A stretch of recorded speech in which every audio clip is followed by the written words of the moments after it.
પેલું કિરણ પૃથ્વી ઉપર પડે ને ત્યારે આ જીવને જાગી જવું પડે. અને એ મંગલ પ્રભાતની અંદર સૂર્યનારાયણને નમસ્કાર કરીએ, સૂર્યને અર્ઘ્ય આપીએ. એ સૂર્યના પરમ ભક્તને ફળ કેવું મળે? આ સત્રાજીત નામના યાદવને મળ્યું છે. એમાંથી કદાચ એક તણખલા ભાર જો આપણને મળી જાય ને, આપણું જીવન સુધરી જાય. આ સત્રાજીત સૂર્યનારાયણને કાયમ વંદન કરે અને સૂર્યનારાયણનો પરમ ભક્ત. એમાં સૂર્યનારાયણ એની પર પ્રસન્ન થયા. પ્રસન્ન થઈ અને એને એક સ્યમંતક નામનો મણિ અર્પણ કર્યો છે.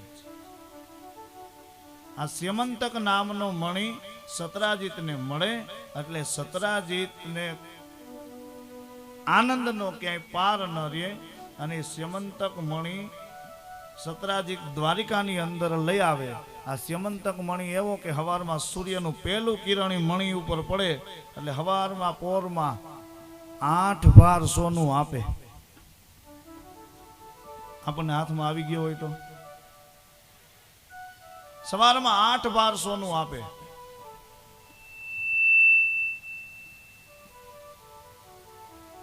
અને એ મણિનો પ્રભાવ એવો હતો કે મણિનું સૂર્યનું પહેલું કિરણ મણિ ઉપર પડે અને મણિનું કિરણ જ્યાં જ્યાં પડે ને એટલામાં ક્યાંય દુઃખ દર્દ પીડા કોઈને રીએ નહીં, એના કિરણની અંદર આવે. એટલે આટલો પ્રભાવિત વાળો મણિ એને અર્પણ થયો છે.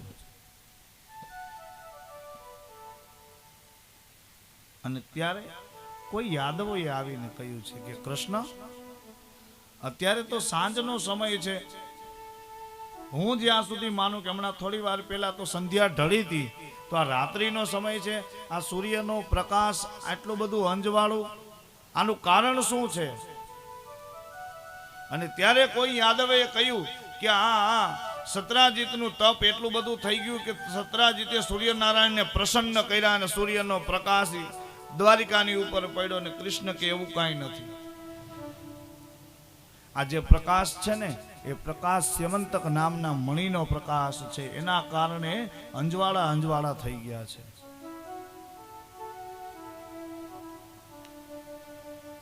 સત્રાજીત મણિ લઈ અને ત્યાં આવે છે,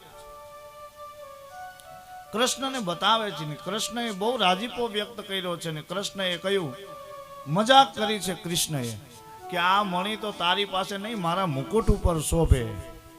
આટલું મનની અંદર આવો ભાવ કૃષ્ણએ રજૂ કર્યો. ને સત્રાજીતને મનમાં એમ થઈ ગયું કે મારો જે આ મણિ છે એ કૃષ્ણ લઈ લેવા માંગે છે.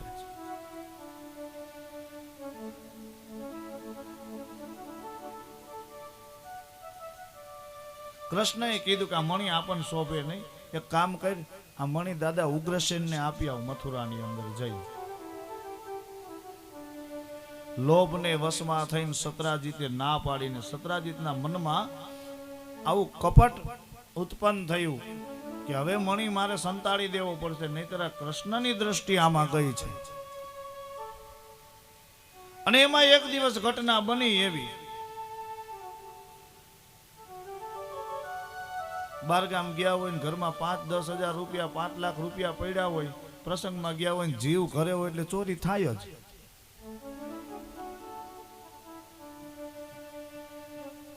હા, ખરેખર. અને કદાચ ન થઈ હોય તો તમારા નસીબની વાત, પણ એમાં ઘરનો દરવાજો ખોલી અને તમે થોડુંક ઘરને અસ્તવ્યસ્ત જોવો ને એટલે ફરક પડે કે નહીં કોઈ હાથ ફેરો કરી ગયો, હાથ ફેરો નથી કરી ગયો, તને જવાની ઉતાવળ હતી ને બધું હમણાં મૂકીને ભાગ્યા હતા તાબડતોબ. એનો એ જ છે. પણ આપણા મનને આપણે વશ ન કરી શકીએ, મન પર કાબુ ન કરી શકીએ. અને એક દિવસ બન્યું એવું, સત્રાજીતનો ભાઈ પ્રસેન એ મણીને પોતાના ગળાની અંદર બાંધી અને વનની અંદર નીકળી ગયો, મૃગલા રમવા ગયો. પ્રસેનને એક સિંહ બાળે મારી નાખ્યો, એનું મૃત્યુ થાય છે. અને એ જ સમયે જામવંતનો દીકરો રીંછ, એ રીંછ બાળને આ મણી મળે છે. એ મણી લઈ અને જામવંતની ગુફામાં લઈ જાય છે. તો ગુફામાં તો અંધારું હોય ને મણી અંદર જાય એટલે અંજવાળું થઈ ગયું. જાંબુવંતે પૂછ્યું છે, બેટા આ શું છે? તો કે કોઈનું મૃત્યુ થઈ ગયું ને આ વસ્તુ ચમકતી હતી એટલે હું લઈ આવ્યો છું. એ મણી લઈ અને રમવા માટે વનની અંદર નીકળે અને આ બાજુ યાદવોમાં ચર્ચા થાય કે સતરાજીતનો સ્યમંતક મણી ચોરાઈ ગયો છે અને ચોરીનો આરોપ ભગવાન દ્વારકાધીશ ઉપર આવ્યો છે. ભગવાન દ્વારકાધીશને કહ્યું કે કૃષ્ણ, તમે આ મણીની ચોરી કરી છે? કૃષ્ણ કે નહીં. તો કે ચોરીનો આરોપ તમારા ઉપર ને આખા દ્વારિકાપુરીની અંદર આવી વાતો વાહ વેગે ફેલાણી કે આ સ્યમંતક મણીની ચોરી કૃષ્ણએ કરી છે.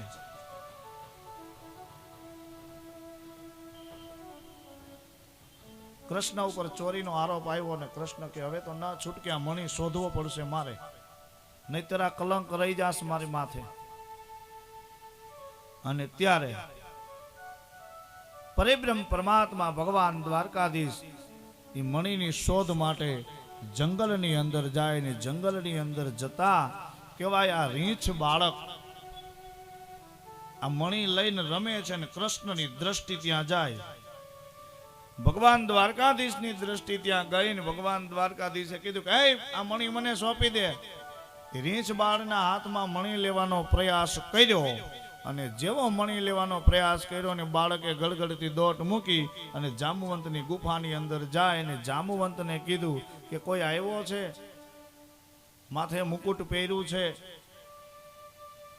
માથે મુકુટ પહેર્યું છે, 5 હાથ પૂરો વ્યક્તિ છે અને પિતાજી આ મણી મારી પાસેથી છીનવી લે છે. એટલું કહ્યું ને જાંબુવંત ઊભો થાય અને એ જ સમય સંદર્ભે ભગવાન કૃષ્ણ જાંબુવંતની ગુફાની અંદર જાય. કૃષ્ણ અને જાંબુવંતની વચ્ચે 28 દિવસ સુધી યુદ્ધ ચાલ્યું, ધમાસાણ યુદ્ધ હાલ્યું. 28 દિવસ સુધી ધમાસાણ યુદ્ધ થાય. એક પછી એક મુષ્ટિકાના પ્રહાર કરે.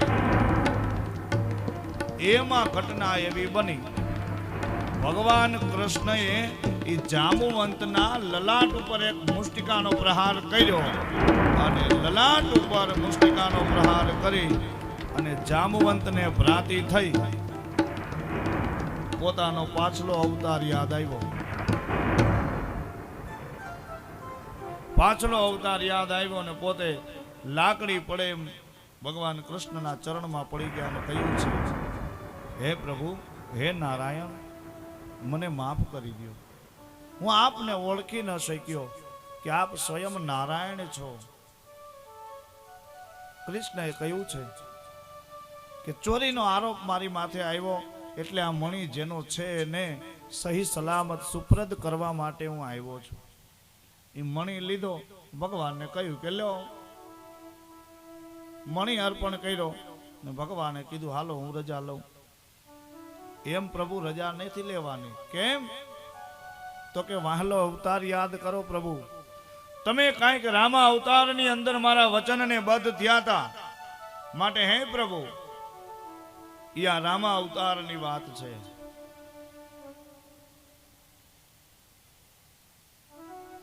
કે જ્યારે ભગવાન રાઘવ લંકાની અંદર જવા માટે સેતુનું નિર્માણ કરી રહ્યા એ જ સમયે આ જાંબુવંતને વૃદ્ધાપો હતો ને છતાં રામનું કામ કરવા માટે જાંબુવંતને બધાએ મદદ કરીને ત્યારે ભગવાન રાઘવ બોલ્યા કે હે જાંબુવંત, આપ એટલા બધા વૃદ્ધ છો છતાં તમે મારા કામમાં આવ્યા છો.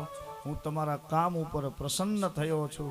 તમારે જે જોઈએ તે વરદાન માગી લ્યો. ને ત્યારે જાંબુવંતે કીધું કે પ્રભુ, વરદાન બીજું કાંઈ નહીં, પણ એવું વચન મને આપો, કારણ કે આ અવતાર તો તમારો મર્યાદા પુરુષોત્તમનો અવતાર છે. આના પછીનો અવતાર તમારો થાય તો તમે મારા જમાઈ બનો. ભગવાન રાઘવે કહ્યું, સફળ મનોરથ હોય તુમ્હારે.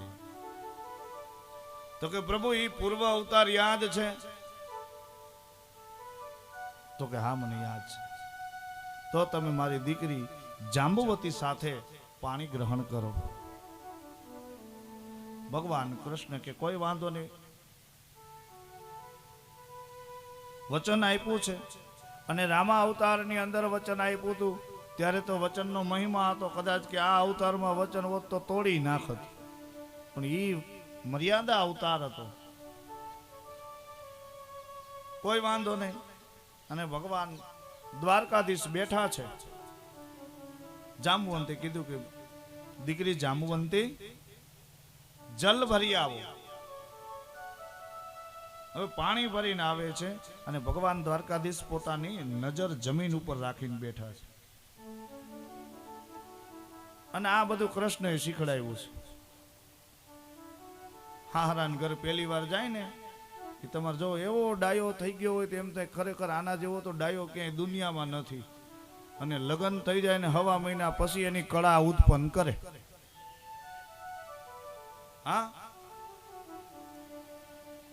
બાપુજીને ઘરે શું ડાયટ્યું છે? મહિને ને મહિને ઊભા છો.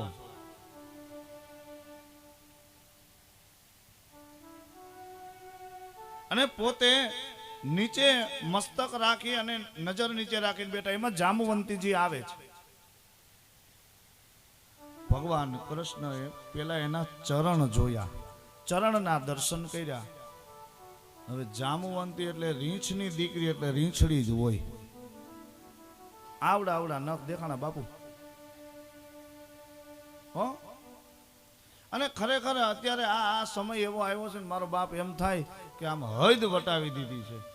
રામા અવતારની અંદર ભગવાન રાઘવે બધાનો મોક્ષ આપ્યો છે અને બધાને સુધાર્યા છે. એટલા માટે વિભીષણને લંકાનું રાજ આપ્યું કે અડધા સુધરી ગયા છે ને અડધાને સુધારવાની જવાબદારી તારી.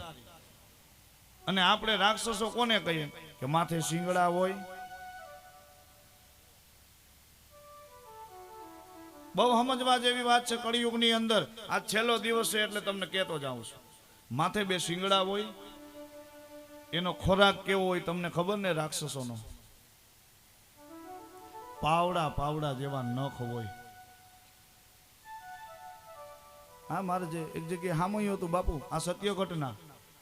જેના ઘરે પધરામણી હતી એની દીકરી આવી. દીકરી મને ચાંદલો કપાળે કરવા ગઈ. મેં કીધું બેન ઊભી રહે. દીકરીને માને દુઃખ લાગ્યું કે બાપુ અમારા આંગણે કે આટલો ખર્ચો કરીને તમારી પધરામણી કરાવીને તમે કે કપાળમાં ચાંદલો કરવા ના પાડો. મેં કે ના જ પાડો. મેં કીધું કે કાં ના પાડો? મેં એના નખ જો મને બાડો કરશે.